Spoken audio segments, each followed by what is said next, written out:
CIST, une semaine spéciale qui attend les téléspectateurs de France 2, dans Ça commence aujourd'hui. Faustine Bollaert sera aux commandes d'inédits consacrés à la santé mentale. Et l'une des séquences de ce lundi 27 mars 2023 était bouleversante. Pour le numéro du jour, la présentatrice de 44 ans a mis en avant un mal invisible qui met parfois du temps à être diagnostiqué, le syndrome du stress post-traumatique sur les militaires. Faustine Bollaert a promis des témoignages bouleversants et elle n'avait pas menti. Était notamment invitée sur le plateau une jeune femme prénommée Elodie, 33 ans. Elle a fait le déplacement pour parler de son conjoint depuis 10 ans, Quentin, disparu il y a quelques semaines. La mère de famille, n'ayant pas été assez accompagnée, souhaite aujourd'hui venir en aide aux personnes qui vivent la même situation. Elodie a tout d'abord révélé que Quentin était têtu, qu'il travaillait beaucoup et aidait de nombreuses personnes. Et l'émotion était palpable lorsque Faustine Bollaert a dévoilé, avec sa permission, une photo de son regretté conjoint. L'épouse de Maxime Chatham l'a laissé reprendre ses esprits, le temps que les autres invités sur le plateau témoignent. Un peu plus tard, la jeune femme a repris la parole et a fait savoir qu'il était dans un trou noir et que selon elle, jamais il n'aurait demandé de l'aide. Puis elle a précisé qu'il était dans l'armée depuis 2009 et qu'il lui parlait beaucoup de ce qu'il vivait. CIST, il y a environ 4 ans qu'elle a noté un changement de comportement. Elodie le trouvait plus stressé, plus en colère, plus tendu. Mais au départ, il refusait de mettre des mots sur le mal qui le rongeait. CIST, lors de son second séjour au Mali, de mars 2021 à février 2022, que tout a basculé. Il ne dormait plus du tout depuis plusieurs semaines. Il était toujours angoissé, il ne vivait plus.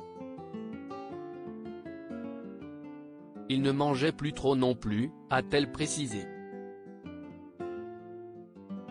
Il a alors fait une première tentative de suicide au bout de quelques jours.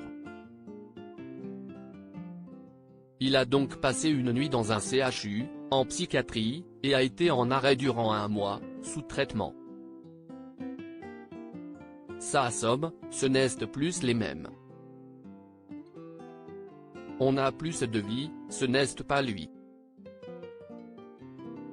Même lui, ça ne lui convenait pas, il ne se reconnaissait pas, je pense, a-t-elle poursuivi.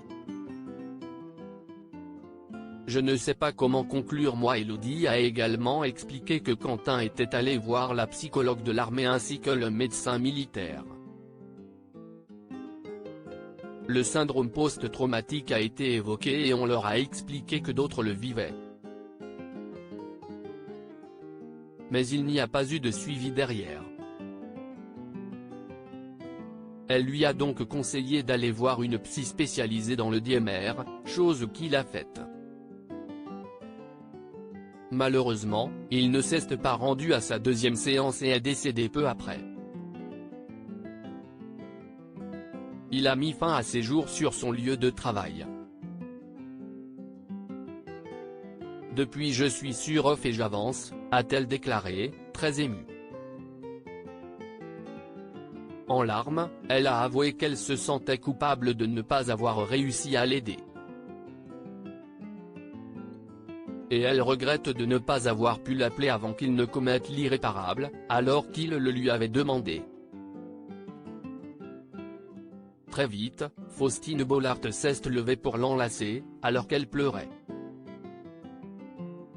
Et elle a tenté de lui faire comprendre qu'elle avait fait de son mieux, qu'elle n'était pas coupable. Puis, elle a tenté de la réconforter, tout comme les autres invités et le psy sur le plateau. Avant la fin de l'émission, Faustine Bollaert n'a pas caché qu'elle était estomaquée du courage de ses invités du jour, de venir témoigner sur le plateau. Je ne sais pas comment conclure moi, parce que moi aussi je suis émue à vos côtés.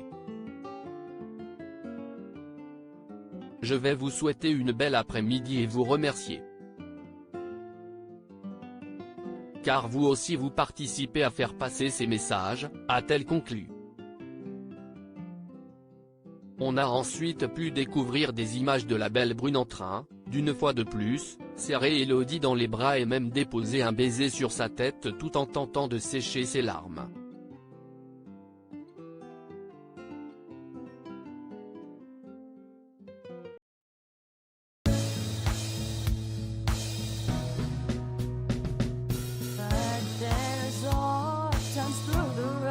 I think you can let me know. Sit down, sit back, let me help